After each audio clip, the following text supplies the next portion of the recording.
Good afternoon. Hi, Jessica. How are you? I'm good. How are you? Well, thank you. Do you want me to try and share my slides, or are you going to Yeah, share? Okay, that let would be me. perfect. You can taste yours. Here we go.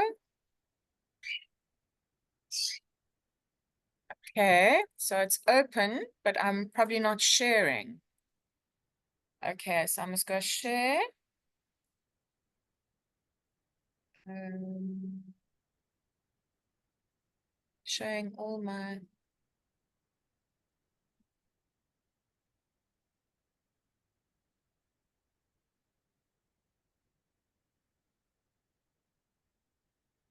Can you see the presentation or not?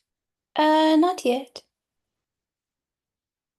Wonder why it's not. Let me just close everything else that I've got open.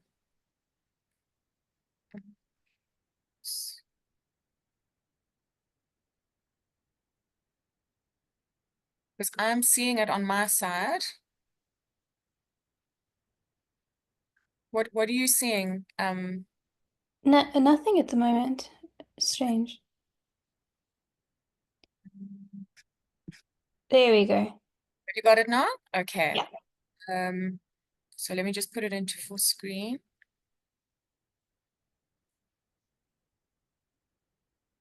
Okay, is that full screen? There we go. Yeah, it looks perfect. Okay, so I'm not going to touch anything until you have finished speaking. So it should all be Perfect. ready. That's fine. Your intros. Hey, And then Rory. hopefully Rory and Karen are there. I'll log off for a sec. All good. Hey, Nicola. Hey, everyone else. Hey. I've made it so multiple people can share at the same time. So, Rory, if you want to test your Yeah, slides, perfect. What's the best way to do it? Should I start the slideshow first? I prefer to share first and then Okay, start share just. first. Okay, cool. Okay, cool. Okay, cool. Let me just make sure it's going to be in presenter mode. Hello, Hi, Hi. Karen. how's it? Good. Cool. How are you doing? Are you It's looking seeing? good, Rory. It's showing us the presenter view at the same time, though. Oh, wait. Okay, wait. Let me just change that. How do I change the screen again? Wait, let me. Wait, yeah, wait. Advanced. Wait, I'm going to stop sharing and then share again. Just one sec.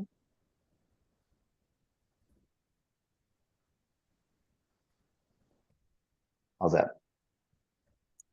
Looks good for us. No presenter view visible. Okay, perfect. Perfect. So Great. do I stop sharing now or just keep it sharing? Yeah, you can stop sharing and then Karen can test and then. Okay, cool.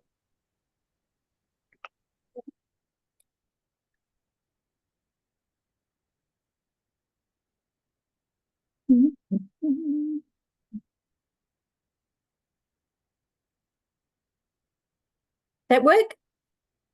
Yeah, I can see it. And now it's in full presenter view. Perfect. Awesome. Okay, I'm going to play the introductory video. Jessica, if you want to share yours in the meantime, then it's just in the background. And then I'll do the intro at 4 o'clock.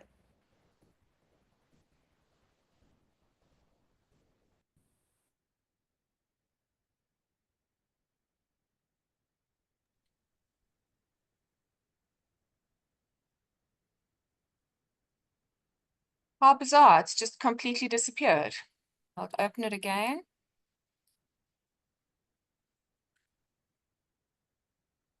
Okay, it's there now. Can you see it? Not yet. Um, Maybe it's just taking a second. Now? Yeah, something's happening. There we go. There we go.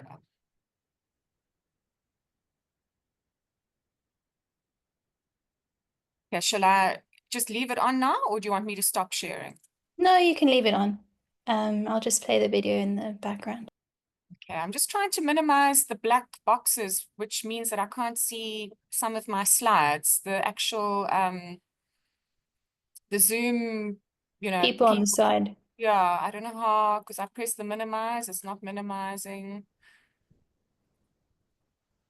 Rotating. Okay, I'll just try and put it. Okay, got it.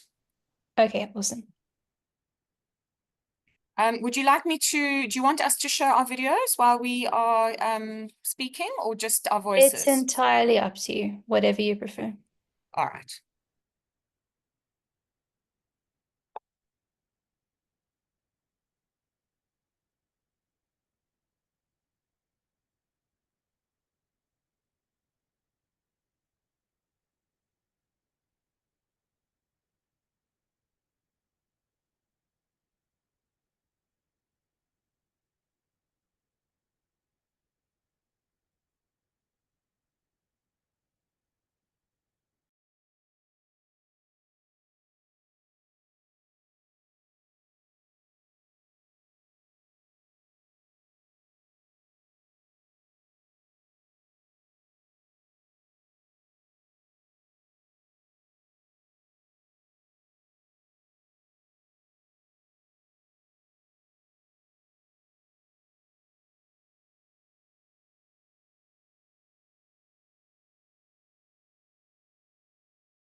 Good afternoon, everyone. It has just gone 4 o'clock, and it is my privilege to introduce our speakers today. So the topic is AML MDS in 2025, where are we? And is brought to us by Bladise and UCT in strategic partnership with the South African Clinical Hematology and Stem Cell Transplant Societies. And you probably know us very well by now, Estelle, Khadine, and myself. All our recordings are on the website under Resources Deep Dive, and please feel free to put any questions in the chat, and we will respond to them at the end of the session. CPD points will be submitted automatically for any HPCSA registered South African attendee, and please note you need to attend for at least an hour, and your number needs to be entered correctly when you sign up for Deep Dive. The mailing list can be joined via resources, subscribe to Deep Dive on the website. And the feedback survey at the end of the deep dive is really important for our speakers, and we really value your honest feedback. So today's agenda will have 2 presentations and 1 case presentation. Prof. Opie will start with AML and MDS, the ICC versus WHO classification. And Dr. Rory Shane will speak about the classification of AML patients receiving intensive chemo at GSH. And finally, Prof. Karin Shires will speak about the stability of samples for molecular testing. Can everybody hear me? Yes. Okay, thank you so much. It is my privilege to introduce Prof. Jessica Opie. She is the head of HemePath at UCT and the NHLS, and she has 20 years of experience in academic lab hematology. She is a dedicated teacher and researcher and has supervised 7 MEd projects, 3 with distinction, and published over 35 peer-reviewed papers. She serves as an examiner, convener, and moderator for the College of Pathologists of South Africa. She lectures internationally, and she sits on the board of the ISLH, the Education Committee, and she leads a committed team in delivering top quality heme diagnostics, research, and training. Dr. Rory Shane is a HemePath registrar at GSH and UCT, and he worked in internal medicine at Groote in the research, first in internal medicine and also in a research position with ClinHeme, and was involved in APL and acquired hemophilia research. He loves the interface of lab and clinical medicine, and the field of hematology is really able to offer this, and he has a strong interest in hemonc in general, particularly myeloid malignancies. Prof. Karin Shires is a joint staff principal medical scientist and associate professor in the Division of Hematology at UCT and the NHLS. And she is a molecular biologist in charge of the research and development of molecular hematology testing for the NHLS. Being in this joint position allows her to develop novel approaches in the research environment and apply them in the diagnostic field. Her research focus is on the development of novel molecular tools to diagnose and monitor MRD in multiple myeloma and in myeloid malignancies.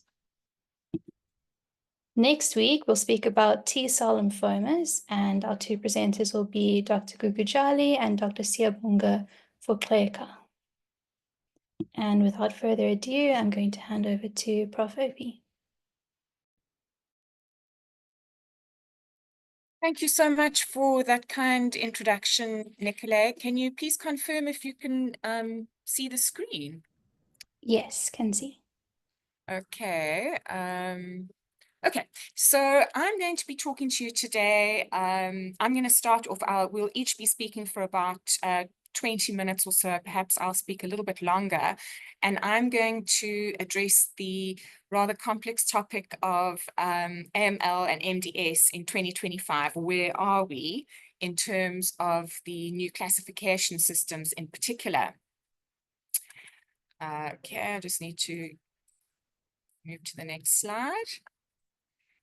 Okay, so firstly, from the point of view of the WHO, just as background, the WHO 4th edition was overseen by two major international hematopathology societies. That was the Society for Hematopathology based in Northern America and the European Association for Hematopathology, with input from the Clinical Advisory Committee, which is composed of leading international pathologists, oncologists, hematologists, geneticists, etc.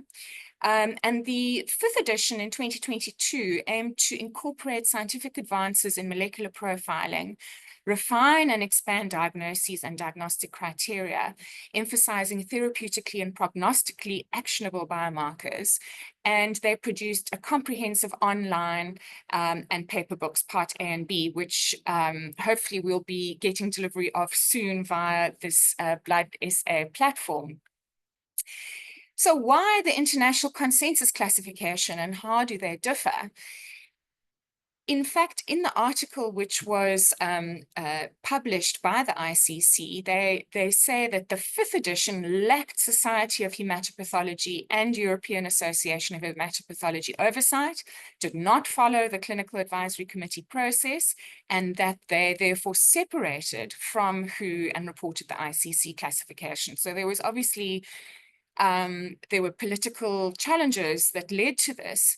And in fact, the ICC of 2022 includes many authors from the WHO 2016.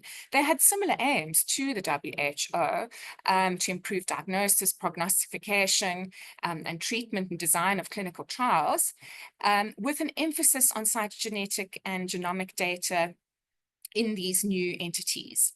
And importantly, the European Leukemia Net recommendations for diagnosis and management of AMLs aligned with the ICC. And there is the actual article. So another difference is that the ICC produced articles, not books, although they have spoken of a book that hasn't been forthcoming. And there are some names there you will recognize, including Professor Adam Bagg, who's spoken on this platform before. Okay, so I'm going to jump straight into the classification of myelodysplastic syndromes, comparing the WHO 4 with the ICC and WHO 5. Now, this is all quite complex territory. I'm going to focus and hone in on particular categories which I think are most relevant or interesting. The first is clonal cytopenias of undetermined significance, which was not recognized previously, has now been recognized both by the ICC and WHO 5. MDS with ring sideroblasts as a category has now fallen away and been replaced in the ICC by MDS with mutated SF3B1, and on the WHO Hem5 side with low blasts and SF3B1 mutation. There's some slight differences there because in the ICC, MDS with ring sideroblast but no mutation are classified as MDS NOS, irrespective of the number of ring sideroblasts, whereas in WHO 5, 15% ring sideroblasts can serve as a surrogate for the genetic lesion. In terms of TP53 mutations, this was also not a category in WHO Hem4, and both ICC and WHO 5 have included these with slight differences. The WHO Hem5 speaking about biallelic TP53 inactivation and ICC just mutated TP53. And this is where the really important one comes in, which is the change from MDS excess blasts, which was 10 to 19% blasts, in the ICC is now called MDS/AML. In WHO, slightly different, changed the name excess blast to increased blasts, otherwise the same. And in the ICC, they then have all the other categories of MDS/AML, which fall under this MDS/AML category. Furthermore, we have new categories in the WHO, which are not in ICC. So there's a new category called MDS with low blasts, which is less than 5% blasts, and also MDS hypoplastic. And then Of interest, the ICC also has a category called MDS NOS without dysplasia. So you can actually have a diagnosis of MDS without dysplasia, significant dysplasia. My heart symbolizes where the categories agree. So where there's agreement between the WHO and the ICC. So just to mention quickly regarding the cytopenias, these are pre-malignant, basically pre-malignant conditions. And there are three main categories or groups: CHIP, ICAS, and CCAS, which is clonal hematopoiesis of indeterminate potential, which in fact, where there are no cytopenias, less than 10% dysplasia, but there are mutations. In ICAS, cytopenias, no dysplasia, no mutations. And CCAS, cytopenias, dysplasia, and mutations. And they all have varying degrees of evolution into MDS AML. Of course, other causes of cytopenias require exclusion. And for all these cases, a bone marrow is needed with cytogenetics and or FISH and NGS. And in terms of the genes, the TDA gene mutations are most common. So that's TET2, DNMT3A, and ASXL1. What about the definition of dysplasia? Well, happily, the ICC and WHO concur here. There is a 10% threshold for dysplastic features, and these are nicely laid out in the WHO for each lineage. So we have the dysplastic changes in the erythroid called dyserythropoiesis, and we have the various nuclear and cytoplasmic changes in each of the cell lines, which we all know and love and work with every day. And we have a nice example with morphology on the right of a binucleate megakaryocyte and binucleate red cell in a patient with MDS with low blasts. And on the left-hand side, a micromegakaryocyte, which is around about the size of a small, of a promyelocyte with hypogranular granulocytes. Okay, now what about acute myeloid leukemia? So starting off again with the WHO-5, they have arranged acute myeloid leukemia into two families: AML with defined genetic abnormalities, and then AML defined by differentiation. And here is an example. Here on the right-hand side is a summary of all the various categories in the WHO, and you will see that they actually, even though they are the same disorders like APL, they don't use the T translocation 1517 anymore, just the fusion gene when they do the classification.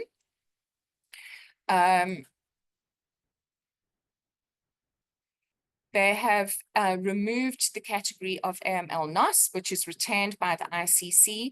And importantly, there is no blast cutoff. The WHO does not have a blast cutoff for AML with defining genetic abnormalities. So in theory, you could have a translocation A21 with 8% blasts, and that would still be classified as AML according to the WHO.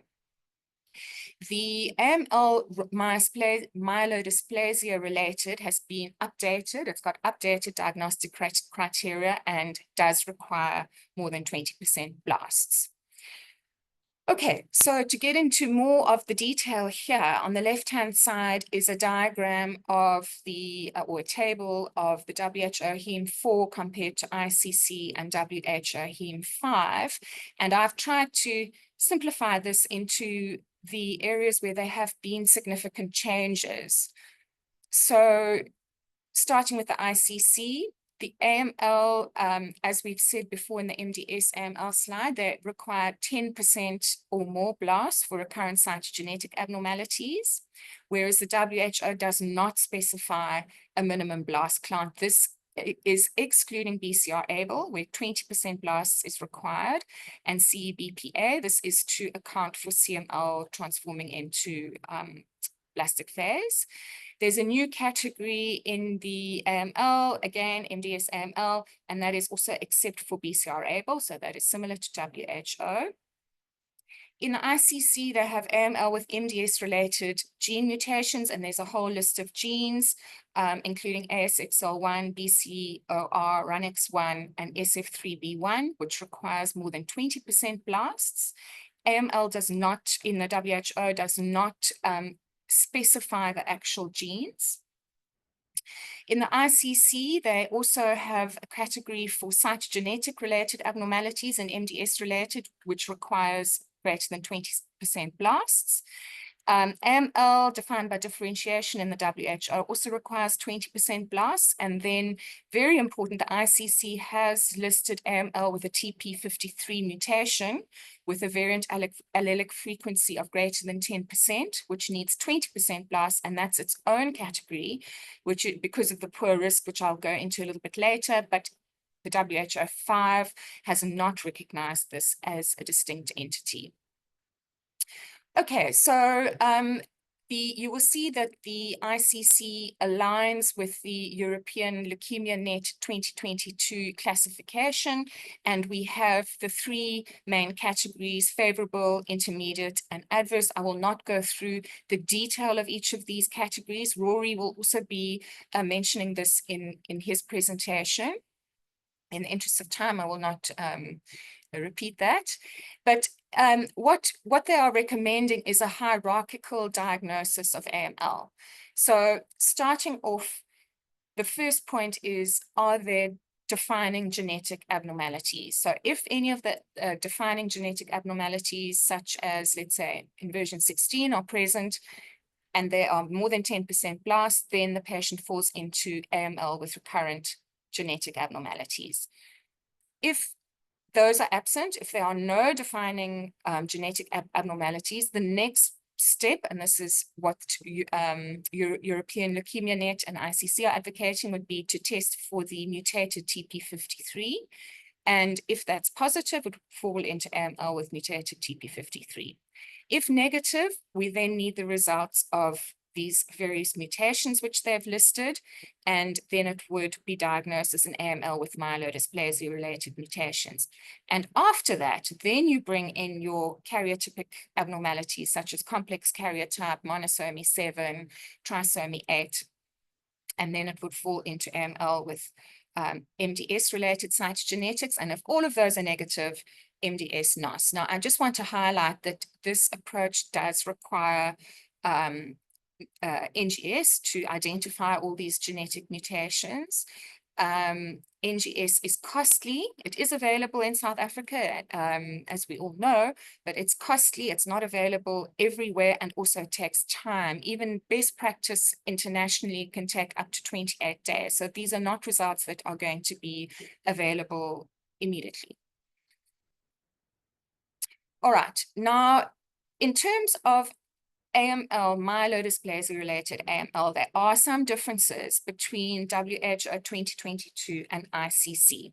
So previously in 2016, we had the cytogenetic abnormalities, we had balanced and unbalanced abnormalities. And then in 2022, AML with myelodysplasia-related changes the WHO brought in defining cytogenetic abnormalities and included some defining somatic mutations. And there's one difference there with ICC, because ICC includes an additional gene, RUNX1, in addition to the somatic mutations, and also includes trisomy 8 and del20q, which are not on the WHO 2022 classification for MDS, AML with MDS or MDS related. In terms of TP53 mutations, this is really important clinically and more so now also in terms of diagnostically. So we know that TP53 mutations are found in up to 10% of de novo MDS and AML, and higher, 30 to 40% of therapy-related MDS and AML.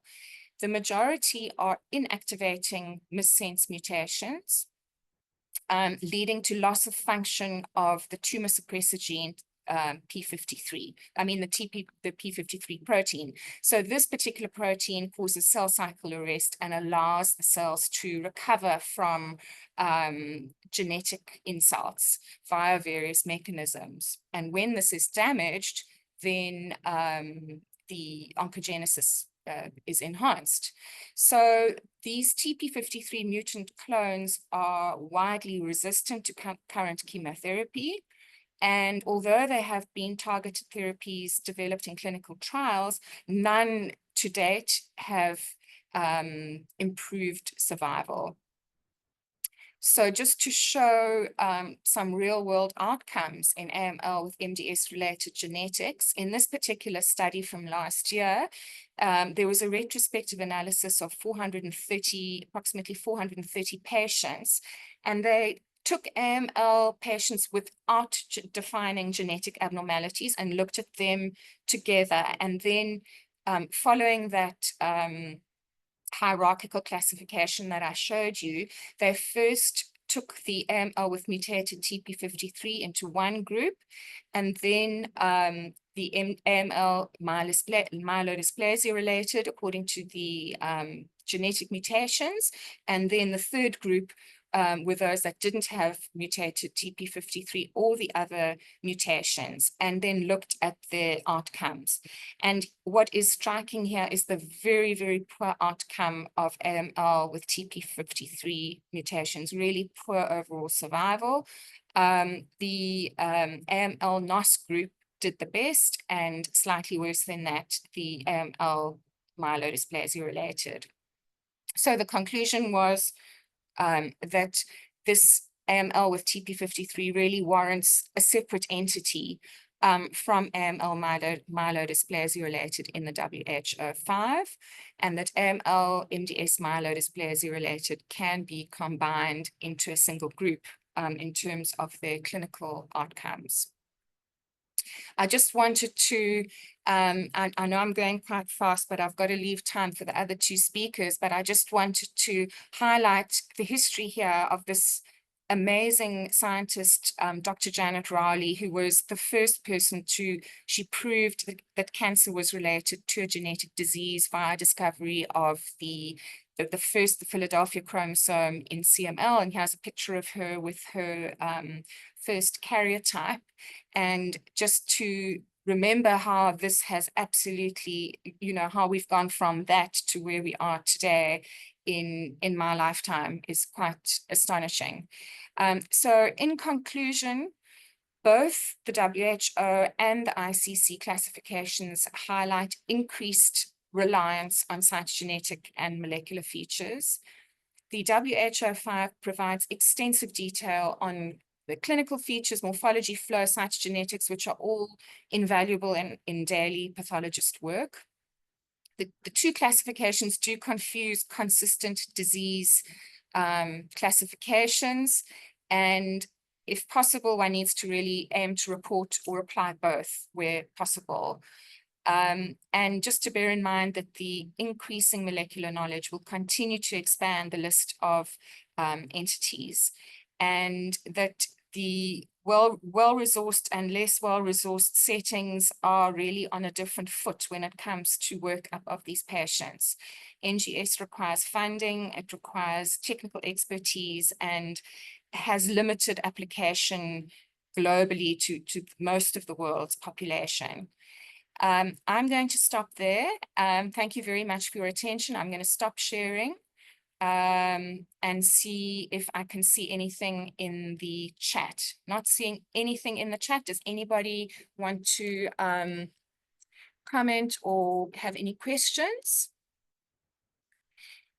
I'm not seeing anything, so you can, we will be going back to the chat throughout, after each talk. So I'd like to move on now to Rory Shine's talk. Rory, over to you, please. Hi, everyone. Thanks, Jessica. Thanks for that awesome talk. Just share my screen. Okay, can you just confirm that you are seeing my screen? Seeing my presentation? Yes. Great. Okay. So Thanks, Nicola, for that introduction earlier, and thanks, Jessica, for that great talk. So firstly, I'm Rory Shane. I'm a fourth-year heme path registrar, as Nicola said, at Gradiska and UCT.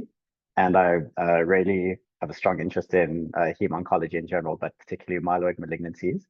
And I actually will be presenting, not a case presentation, but I'll be presenting some data that we have on the classification of AML patients who have received intensive chemotherapy at Gradiska Hospital. And this data is actually part of my MMed, which is ongoing currently. So like I said, I'll be describing the baseline characteristics of all the patients who have received induction chemotherapy at GSH over the 12-year period 2013 to 2024. All the patients received a standard induction regimen of 7+3 chemotherapy, daunorubicin or anthracycline with cytarabine. We collected the data retrospectively from laboratory and clinical records. And then using the molecular and cytogenetic data, we reclassified the patients first according to the WHO Heme 4R for the 2016, the previous WHO, and then the latest WHO Heme 5 classifications, and also assigned a risk score for both the previous and the current and the latest ELN risk categorization. Just to point out, I'm sure everyone in the audience is well aware, but that GSH is in the state sector and that there are particular challenges in the state sector. So patients are selected for curative treatment who would need to have a reasonable prognosis.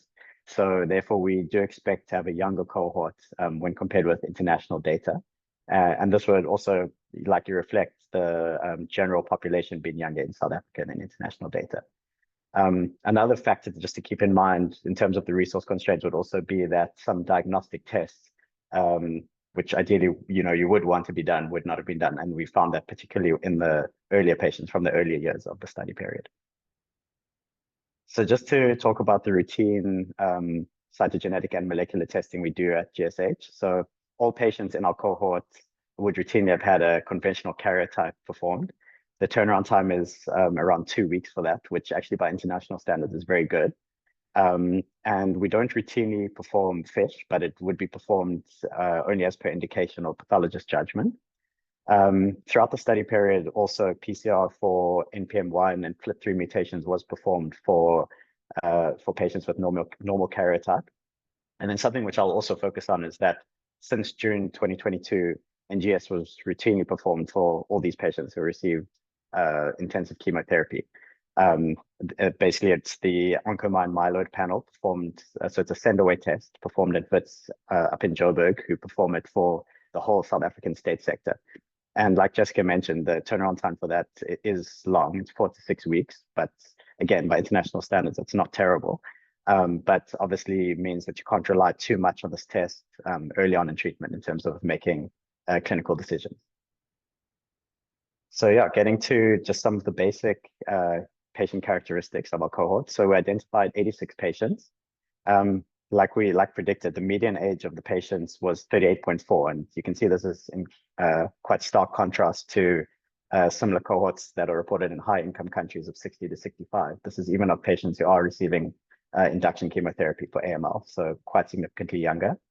Our male to female ratio was equal, 1:1, and we were able to classify most of the patients, so 77 by the WHO and 75 by the ELN.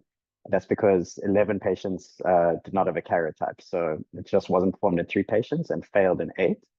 And just to mention that we did have 3 HIV positive patients. Obviously, this is a very low number to that we wouldn't be able to draw conclusions from, but just to comment that they were induced, and actually overall they did perform similarly to the rest of the cohort. So like I mentioned, we were able to classify most of the patients by the WHO 4R and assign a 2017 ELN risk category to them. And then we did also and then they were also categorized by the latest WHO and latest ELN. And just to reiterate that the 2017 ELN categories are aligned with the WHO, but actually the latest ELN categories are aligned with the ICC and not with the latest WHO. So just what I want to point out in terms of some of the changes, I won't go through each category specifically, but actually in terms of WHO classifications, there weren't any massive changes between the two. Most relevant was that we had a few patients who moved from AML NOS to AML myelodysplasia related. This was mainly because of those additional somatic mutations that have been added to the AML MR category. But a lot of this was actually cancelled out because of the previous requirement for AML with myelodysplasia related changes. That diagnosis could have been made based on morphology alone of dysplastic findings without any mutations or cytogenetics, whereas that is required by the new classification. So some of these AML MRC patients would have been then classified as AML defined by differentiation by 2022. Just in terms of the ELN categories, again, there weren't any major changes actually. I've just got a comparison of the 2017 and 2022 categories here. The most changes would also have been similarly additional patients moving from intermediate by 2017 to adverse by the 2022. And that's because of this addition of a few extra mutations, mostly myelodysplasia related, to the adverse category in 2022 as compared to 2017. And then there were just some other shifts which are relevant just in terms of the removal of the quantification of the FLT3 mutation in terms of patients with NPM1 mutation. So there were a few patients with a low FLT3 mutation burden with NPM1 mutation who would have been favorable in 2017, and those patients then would become intermediate here as they don't specify FLT3 quantification in the new classification. But yeah, otherwise no very major differences between those two. Just to compare our classifications with some international data. Fortunately, this is using the previous WHO classifications, but yeah, comparing with a cohort here in the US, this was a similar cohort of patients treated at a single center receiving induction chemotherapy. The main things that I just wanted to point out were that we actually had a lot higher percentage, 14% of AML with the RUNX1, RUNX1T1 mutation compared with the US cohort, who only had 2%. And this has actually been previously reported in the recent study from WITS, where they reported on all their NGS findings from the country, which was published last year, that it seems that we do have a much higher T821 prevalence in South Africa. Another difference is just also our relatively lower NPM1 mutation rate. This we can see in the US cohort that was reported as 28%, and ours is 14%. And generally, even in the WHO, it is reported as around a third of AML patients. So interestingly, that was a bit less. And then, as expected, we did have quite a lot higher AML NOS, and that's likely because, and that we can say is because of the fewer amount of molecular tests done, especially in the early period of our study. And it may also explain the total lack of some of the other categories, such as AML with KEPA mutation, AML with RUNX1 mutation. And then just, yeah, comparing with that same cohort, just comparing our risk categories. Again, we had far more patients, 34.9% versus 21% in the intermediate category, and also a higher percentage that we're not able to determine. And that's likely, again, just probably is reflective of the lack of molecular testing that was able to be performed for most of our patients.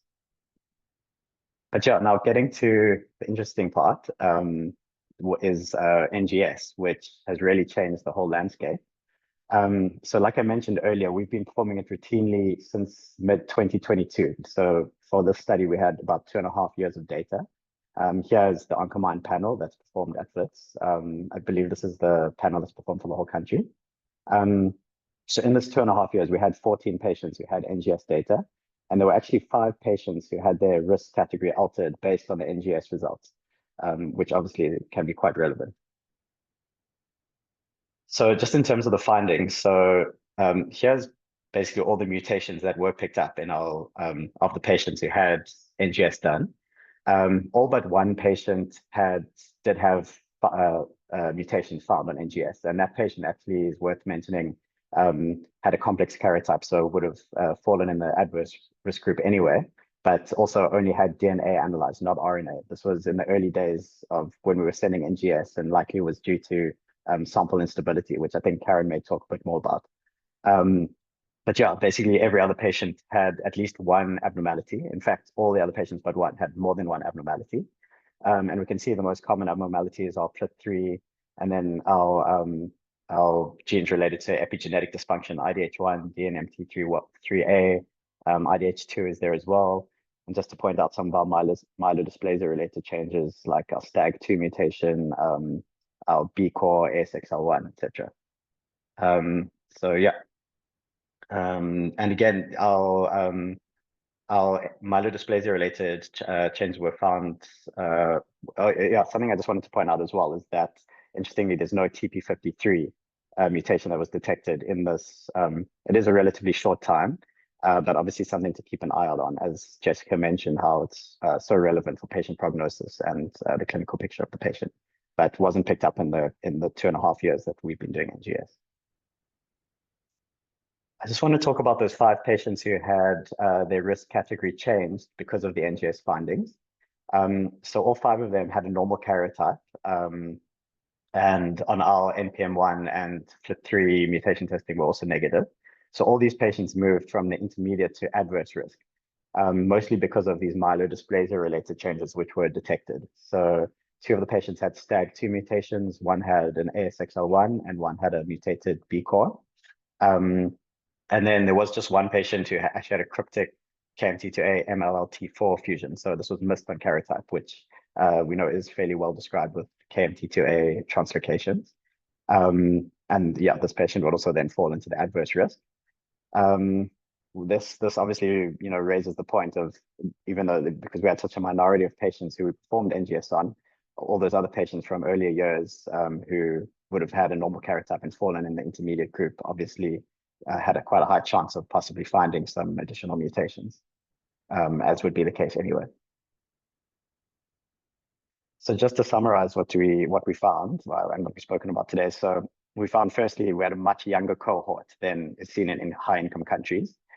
This likely reflects the general population of South Africa, but also the ability to offer intensive treatment to our AML patients. Again, just wanted to reiterate the much more common AML with translocation 821 that has already been described in the South African population, and which we're confirming again. So quite interesting to just highlight the difference in the genomic landscape in our AML patients. Since NGS has been formed, we found multiple mutations, and most patients actually had more than 1 mutation. And NGS especially has aided with the further risk stratification of patients who fall in the intermediate group. And historically, we know this is where most AML patients do fall. And that can be a particularly challenging group of patients in terms of clinical decision-making. So yeah, and then just to conclude, just want to say again, kind of what Jessica did say, is that the mutational analysis continues to confirm that AML is a genetically heterogeneous disease, and not really just a single disease entity. And so important for us to just continue as long as resource constraints can allow, to continue analyzing this. The NGS myeloid panel is essential for best practice for risk stratification and classification, but again, it needs to be recognized that it's not financially feasible in some settings. And now that NGS is being performed more routinely, we'd love to just continue performing analysis of the local mutational landscape to help further classify the disease that we're seeing in South Africa. And those are my references, and thanks for listening. Thank you very much, Rory, for this excellent talk.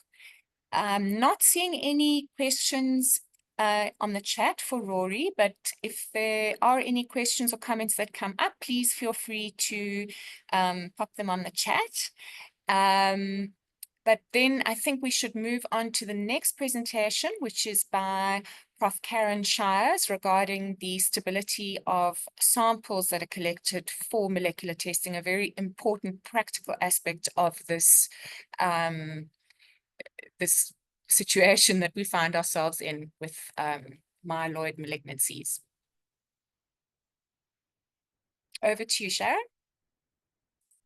Hi, sorry, I'm going to switch my camera off, but I just actually wanted to make a comment about the NGS you were just talking about in terms of obviously in a resourced restricted environment, just based on, obviously you haven't analyzed a lot of patients yet, but just based on what you've done, it seems that in cytogenetically normal AML, they're very useful. So, I mean, if most people can at least get the karyotyping done, and you know, and limit to those cases where you don't find anything, that actually might help. Anyway, so I'm going to switch off my video. Sorry, I can't stand looking at myself. And this is slightly different. Is that, you know, obviously now what Jessica and Rory been Sorry, talking about. Karen, I think it's in, it's quite small, the slide that we're seeing. I'm not sure if that's, Oh, let me just have a look here. No, that's fine. Keep going. is it fine? Okay, no problem. So obviously Rory and Jessica have been talking about how important molecular classification now of AML and MDS is becoming, and it's going to get more hairy until it's kind of settled down. I think we're kind of on a logarithmic kind of curve in terms of defining these AMLs based on their molecular mutations.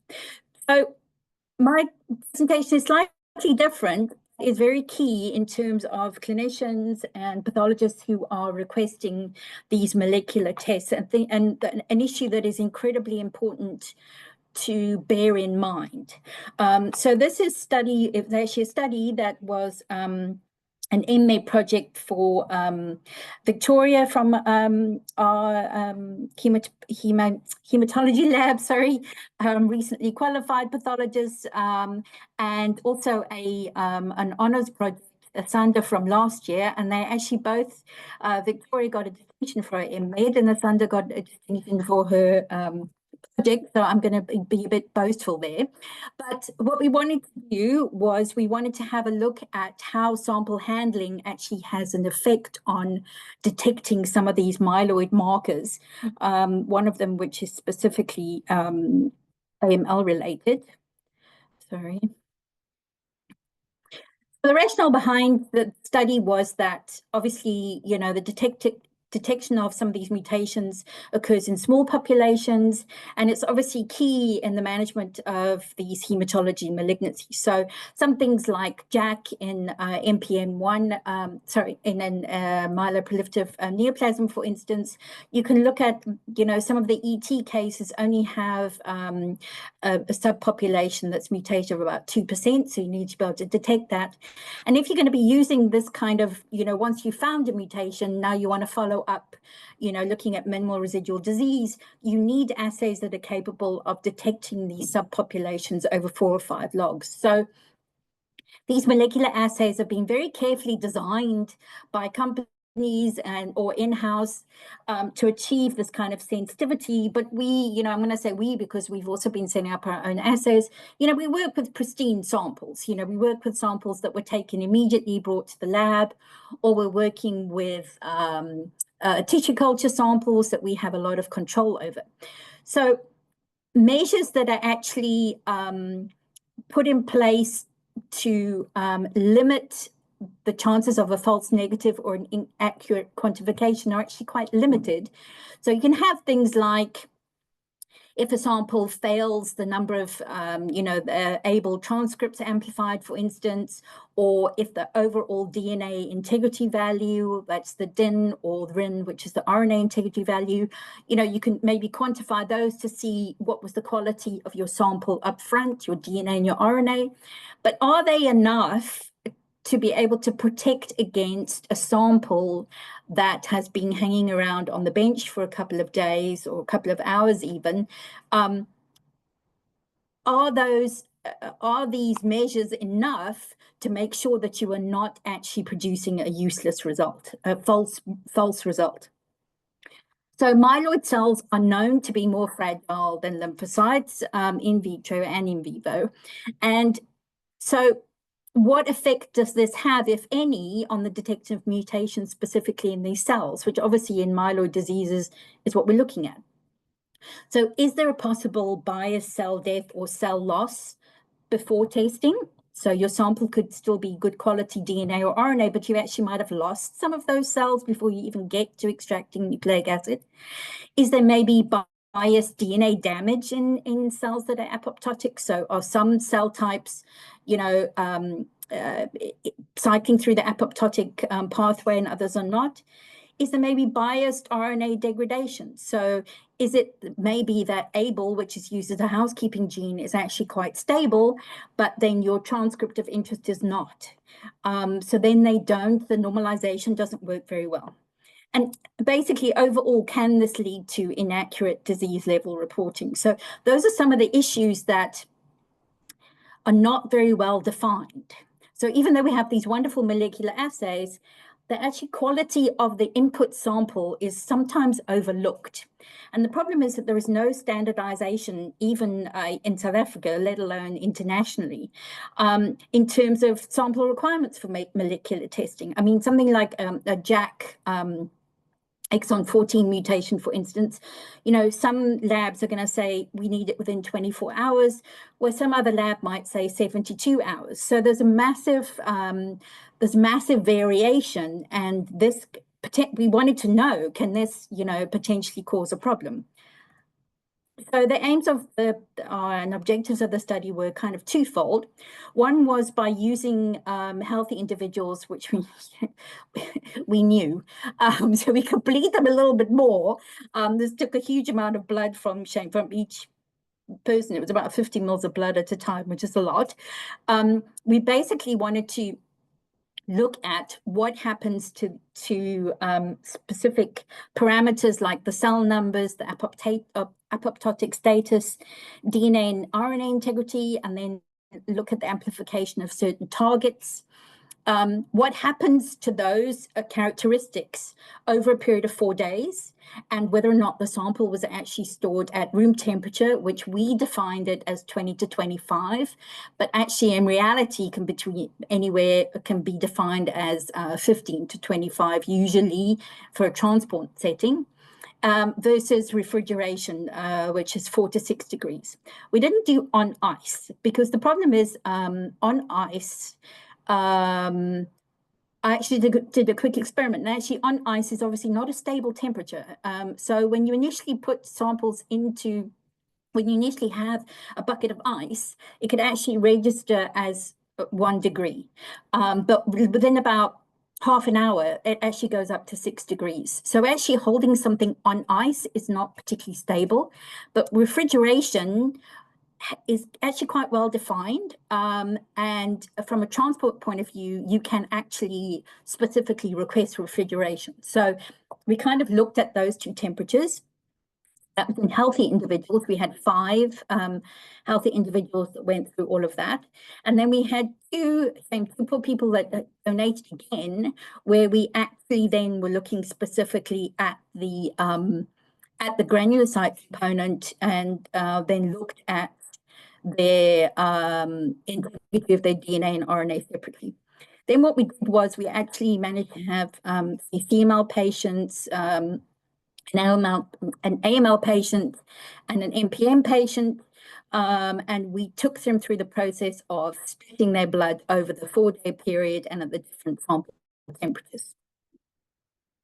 So this is just basically what it kind of looked like. So we literally took 40 to 50 mils of blood, we split it, and then we were sampling over this 4-day period. And then obviously taking different fractions at each time point, and doing multiple analysis. You can imagine for both poor Ahmed and the honors student, this was quite onerous, and poor Marion, who was helping out with all the lab work, this was quite a big deal.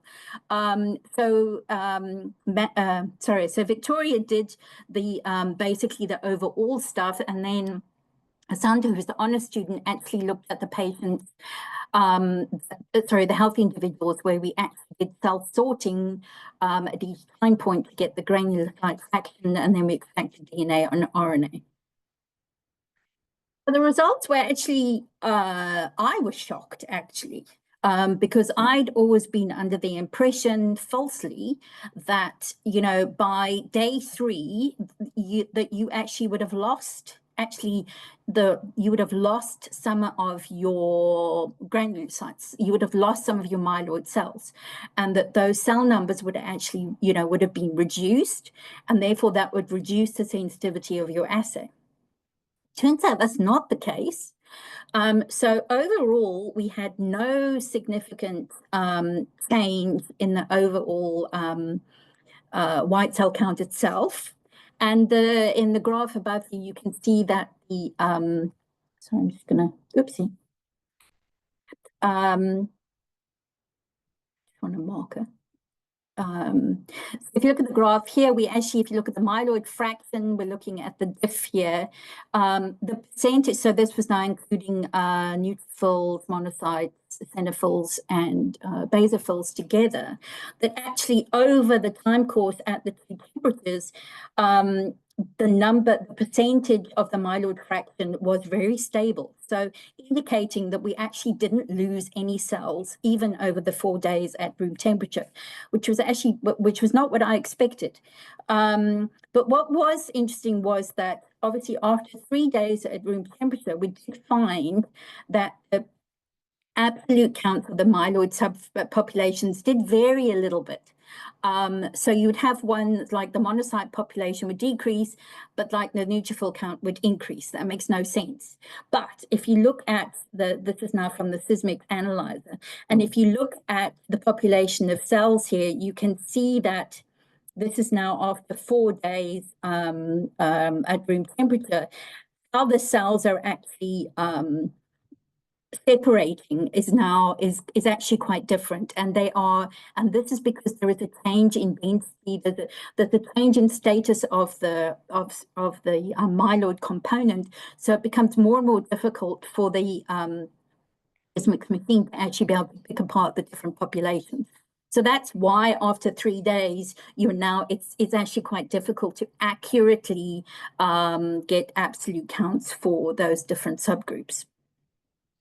However, what we then had a look at, because I was still convinced that there was a problem, I'm always so pedantic about samples being, sent to our lab within 48 hours on ice, etc. So I was getting a little bit worried that I had been making life difficult for everybody.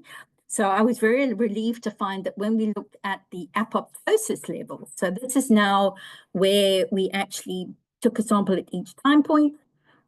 We labeled them, we isolated on flow the granulocyte and lymphocyte populations, and we labeled them with apoptotic markers, so that's Nexin 5 and 7-AAD. And we found, if you look down here at these graphs here, we found that at room temperature, this is the ones in the red, even after 4 hours, 90% of the granulocytes were showing an Nexin 5 labeling, showing that even after 4 hours, so basically the process of actually taking the sample is inducing a stress response. And that also happened with the granulocytes, that happened regardless of whether the samples were kept at room temperature or in the cold. But the lymphocytes were not that bothered. So only about 10% at 4 hours actually was showing any signs of apoptosis. But the other thing that was interesting was that keeping the samples cold actually stopped the cells from actually going into the later stages of apoptosis. So over the 96-hour period at room temperature, you had the cells, and you can see on the top here, the cells moved from early apoptosis to late apoptosis. So by the time they hit 72 hours, the majority of the cells, which were now in the late apoptotic stage, and this is now where DNA fragmentation occurs. So we definitely had now the cooler temperature actually helping to prevent cells, the granulocytes, from moving into late apoptosis. So the key thing here was, keep things cold, because it actually makes a difference in terms of what the granulocytes are up to. And the other thing is that there's definitely a bias towards the granulocytes are busy dying and everything that goes along with that. So we had a look at for the integrity of the DNA itself, and this can be recorded using what's called the DNA integrity number. So that's basically, there's an Agilent analyzer, and you are looking at basically the fragmentation of the DNA between the histones. So late apoptosis, which we now know the granulocytes were experiencing, especially at room temperature, is associated with DNA fragmentation. So you would expect then the DIN value to drop. So optimal is 10, and obviously as it drops, it gets worse. So the overall, so when we look at overall, so we weren't isolating granulocytes particularly, there was no specific change in DIN value at 4 degrees. So the actual quality of the DNA that you got overall looked really good. But there was a gradual decline in the quality of the DNA at room temperature. So even after 4 days, all of the samples, regardless of the temperature they were stored at, had DNA that was good enough, had DIN values that was of good enough quality to be used in any assay, according to studies. But if you looked at the granulocytes, they were only stable for about, specifically only stable for about 72 hours at 4 degrees. And there was a much sharper decline in the quality of the DNA, so it became much more fragmented as we expected over the time course when it was at room temperature, which we now saw previously was due to the apoptosis that we've been seeing. So by 72 hours at room temperature, we now had a point where even though overall the DNA looked great, was acceptable, the granulocyte DNA was not. And the key thing was, could that affect PCR results? So what we did was we actually used the STR genotyping panel from Promega to kind of look at the amplification of multiple products, 15 different PCR products at the same time. And we looked at the amplification ratios of the smaller products. So these are like 130 base pairs compared to the amplification of the larger, all at the same time. So these are now 400 base pairs. And you should have, in an optimal setting, you should have a ratio close to 1. So that should be equal. You shouldn't have lower amplification of the larger products.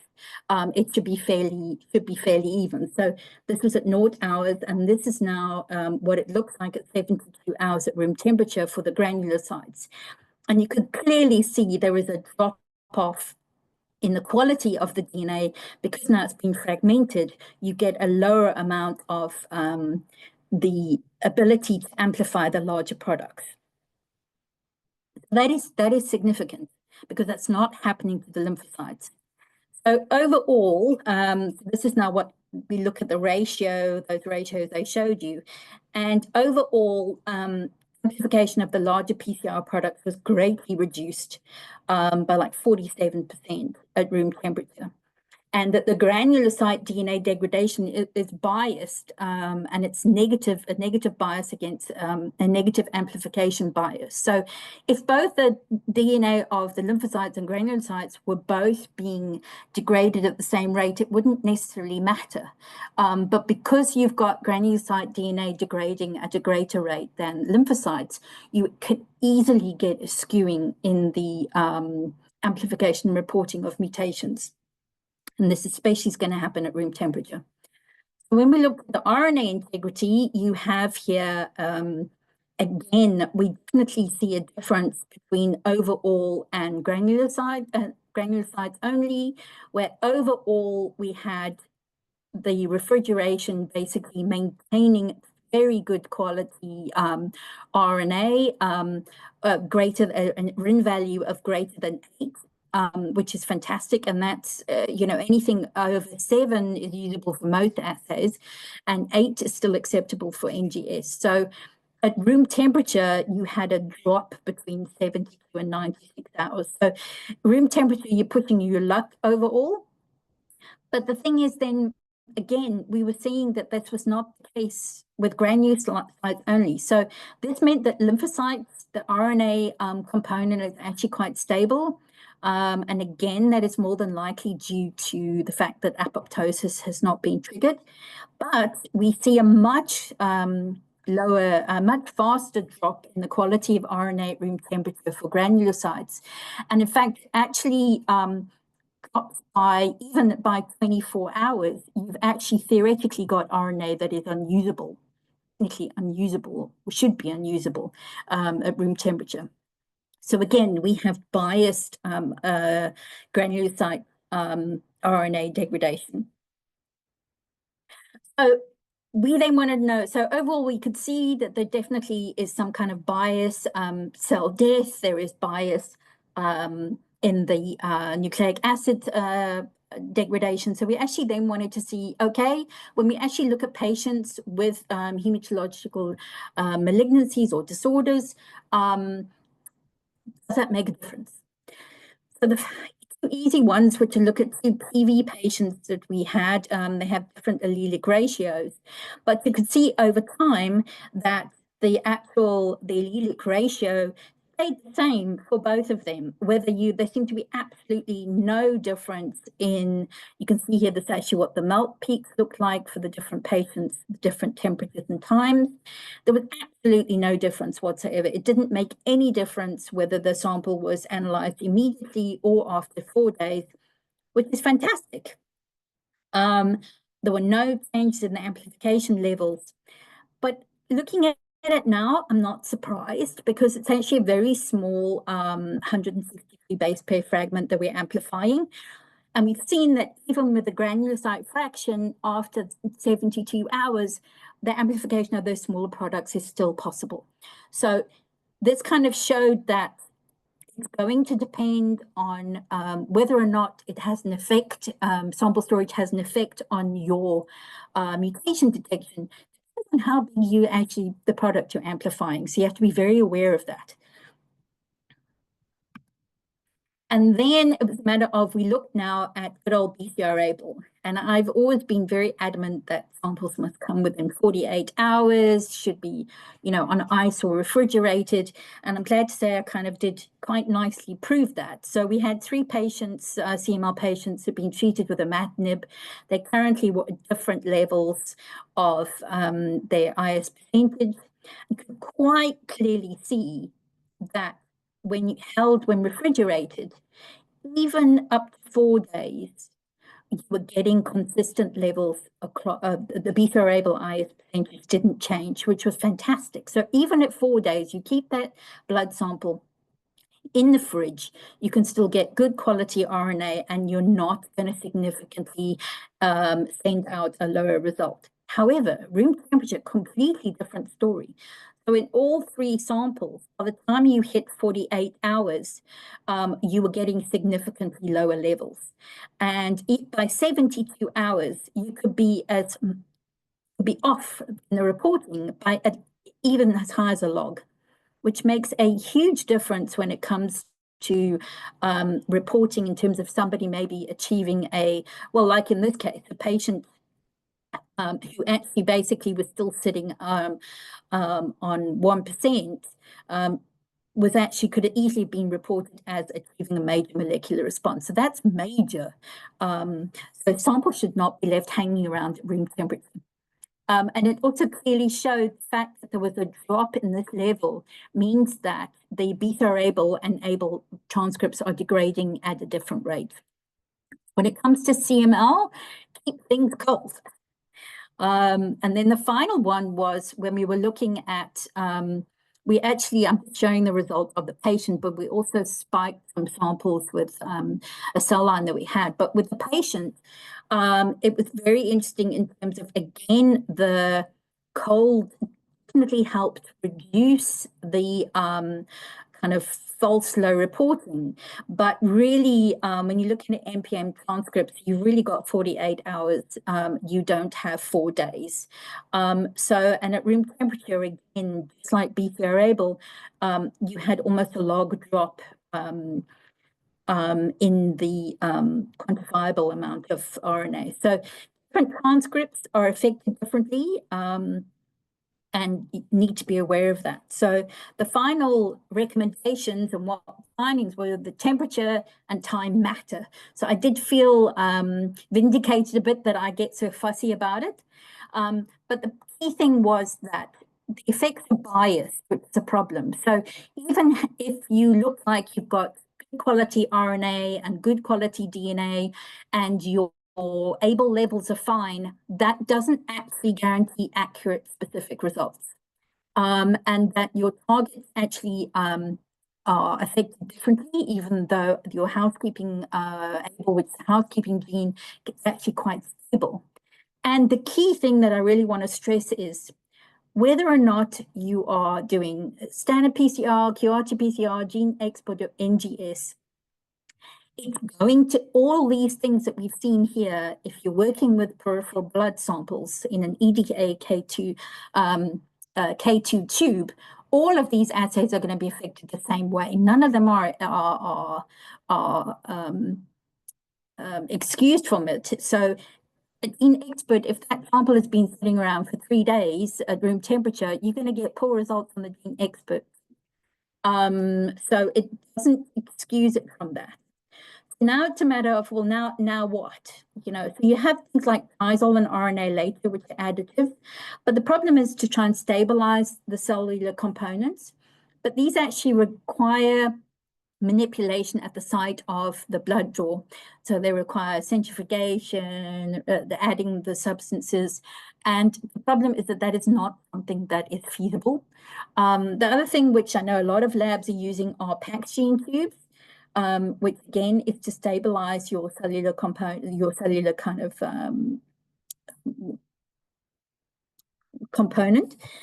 The problem is they're 45 times more expensive, those tubes, than normal EDTA tubes. You need a specific extraction method. And when you actually look at the manufacturers of PAX-gene, they were only ever validated on 2 transcript types. And those transcripts were actually transcripts that are overexpressed in lymphocytes. So that is a warning. And so far already, there have been at least 2 studies that have shown poor results for beta-variable quantification using PAX-gene tubes. So this is not necessarily the answer. And a one-size-fits-all may not work effectively either. But what I think we have proven, and I want everybody this to be the take-home message, is keep it cold and make it quick when it comes to molecular work. Ideally, all samples from molecular work should be refrigerated and delivered to lab for processing within 48 hours. Otherwise, after this, things become very complicated, and it's very difficult to guarantee that that clinicians are going to get results that are of any value. Okay, that's me. Thank you very much, Karen. Very practical and useful study, I must say. Then we do have a question from Tina Sticks.